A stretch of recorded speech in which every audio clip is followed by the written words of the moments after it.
శంకరాచార్య, రామానుజాచార్య అందరూ ఉన్నారు, న్యాయవాదులు అందరూ ఉన్నారు. కానీ మన మనస్సులో చిత్తశుద్ధి ఉండాలి కదా. అందుకే అంటున్నారు ఆయన, బొమ్మలాట సంసార జీవితం బొమ్మలాట ముఖ్యంగా గుర్తుపెట్టుకోవాలి. లేకపోతే మీరు గమనించండి, పెళ్లి కాని కుర్రాడు బడ్డీ కిళ్ళి కొట్టు దగ్గర నుంచుంటాడు, ఏదో నలుగురు స్నేహితులు కలుస్తాడు, వాడి దారిని వాడు ఏదో సరదాగా మాట్లాడుకుంటూ ఉంటే సాయంత్రం వేళ చలికాలం 5:30కి సినిమాకి ఎడుతూ ఉంటారు షికారుకో దంపతులు, భార్య భర్తను. బండి మీద ఆయన ముందు నడుపుతూ ఉంటాడు, ఈవిడ చక్కగా నడుం చుట్టూ చెయ్యేస్తుంది చక్కగా, ఇంకా ఆయనకి సరదాగా ఉంటుంది చాలా. అందుకని నడుము చెట్టేగానే హ్యాపీ అనుకుని బండి నడుపుతూ ఉంటాడు. ఈ కుర్రాడు ఉన్నాడే, కాలేజీ కుర్రాడు, వీడు తిన్నగా ఉండక ఆ దృశ్యం చూస్తాడు. చూసి లైఫ్ అంటే వైఫ్ బండి అలా ఉండాలి. మనం ఉన్నాం ఎందుకు ఇక్కడ, సత్రం పోయినాం మటన్ నిద్ర, మన కోసం చూసేవాడు లేడు, మనం సినిమా చూసినా ఒక్కళ్ళమే వెళ్ళాలి, అందుకే పెళ్లి చేసుకోవాలి అని మొదలుపెట్టి పెళ్లి చేసుకుంటాడు.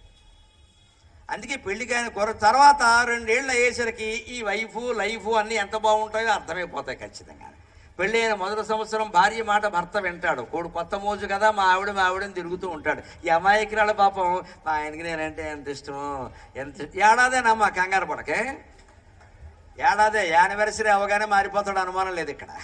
ఏడాది పాటు తిరుగుతాడు అంతే, యౌవనం అంతకంటే ఉంది, అందరికీ తెలుసున్నది. అంటే మొదటి సంవత్సరం భార్య మాట భర్త వింటాడు, 2వ సంవత్సరం భర్త మాటే భార్య వింటుంది, అలవాటు పడిపోతుంది. ఇది హిందూ దేశం, ఈ దేశంలో మగాళ్ళు ఇంతేనైనా పెత్తనం భరించాల్సిందే, ఎందుకు వచ్చిన గొడవ అని ఉంటుంది. ఇక 3వ సంవత్సరం నుంచి వీళ్ళిద్దరూ ఒకరి మాట ఒకరు వినరు, వీళ్ళిద్దరి మాటలు ఎరుగు పొరుగు వింటూ ఉంటారు. ఇంకా కిటికీ తీస్తే బోడు కాలక్షేపం, తోసుంటా నాకేం పెట్టావు, నువ్వేమి ఇచ్చావు, ఇదే గొడవ. ఎందుకు అవుతుంది గమనించండి. ఇది నేను జోక్గా చెప్పినా, చలోక్తిగా చెప్పినా, తీవ్రంగా ఆలోచించి ఎందుకు ఇలా అవుతుంది.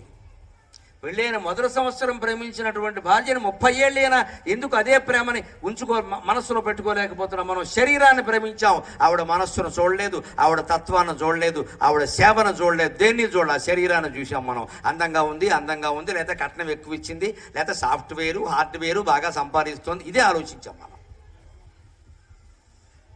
ఆ సంపాదన శాశ్వతం కాదు, ఆ అందం అసలే శాశ్వతం కాదు. ఆ అమ్మాయికి ఏదైనా ప్రమాదంలో ఏదైనా జరగచ్చమ్మా, వదిలేస్తామా?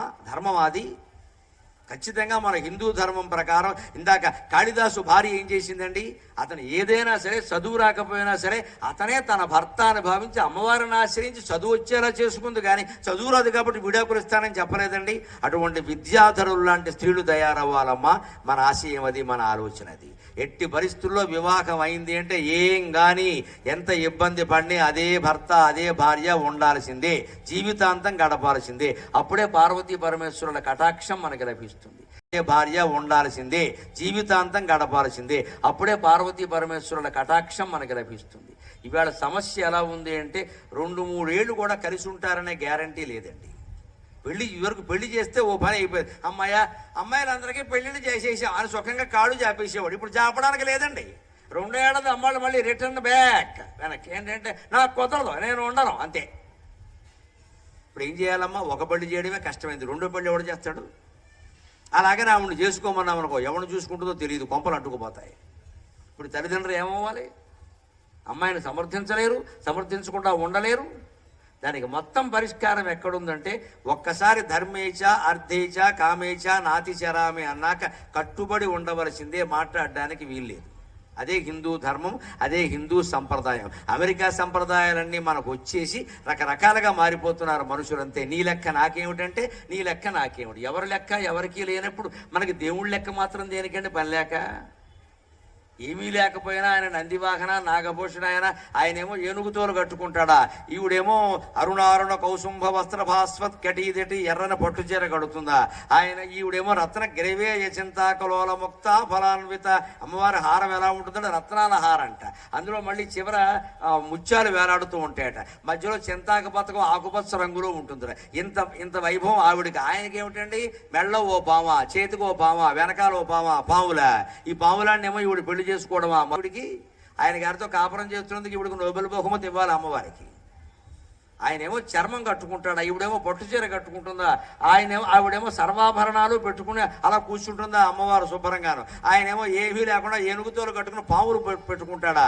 ఈవిడికేమో సింహం వాహనమా, ఆయనకేమో సరిగ్గా సింహానికి శత్రు ఆకారం ఎద్దు వాహనమా. ఇద్దరికీ గొడవేనండి ఎప్పుడు చూసినా. మరి వాహనాల సైతం గొడవే కదా.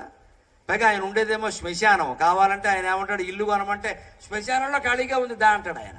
ఆయనకి శ్మశానం అంటే ఇష్టం. మరి ఇల్లు కొనమంటే ఎక్కడైనా హైదరాబాద్ అబిడ్స్లో కొనాలి, కానీ శ్మశానంలో కొంటారంటే అలాగా. ఆయన ఏమంటాడు, నాకు శ్మశానమే ఇష్టం, నాకు శ్మశానమే ఇష్టం. ఎందుకంటే శ్మశానం ఇష్టం? అపార్థం చేసుకోకూడదు భగవంతుణ్ణి. శివుడు శ్మశానాన్ని రుద్రభూమి అంటారు. ఎందుకు శివుడికి శ్మశానం ఇష్టమో తెలుసా? శ్మశానంలో ఎందుకుంటాడో తెలుసా? కాళహస్తి వెళ్ళండి మీరు. శ్మశానవాసీ భగవాన్ కాళహస్తీశ్వర శివక అని ద్వారం మీద రాసి ఉంటుంది. కాళహస్తీశ్వరుడు ఈ ఆలయంలో ఊరికే మీ దర్శనం కోసం ఉన్నాడంతే. నిజానికి ఈయన ఉన్నది శ్మశానంలో. దేవుడు శ్మశానంలో ఉండటం ఏంటండి? ఎందుకుంటాడు? ఏ జీవి అయినా ఖచ్చితంగా చిట్ట చివరికి దారి తప్పకుండా ట్రాఫిక్ జామ్ అయినా సరే వెళ్ళేది శ్మశానానికే. దారి తప్పకుండా. అక్కడ రూట్ ఎవరిని అడగక్కర్లేదు. శ్మశానానికి వెళ్ళేవాళ్ళు ఎవరిని శ్మశానం ఎక్కడ అడగరు, తెలుస్తుంది. ఖచ్చితంగా ఆడ మగ తేడా లేకుండా, పెద్ద చిన్న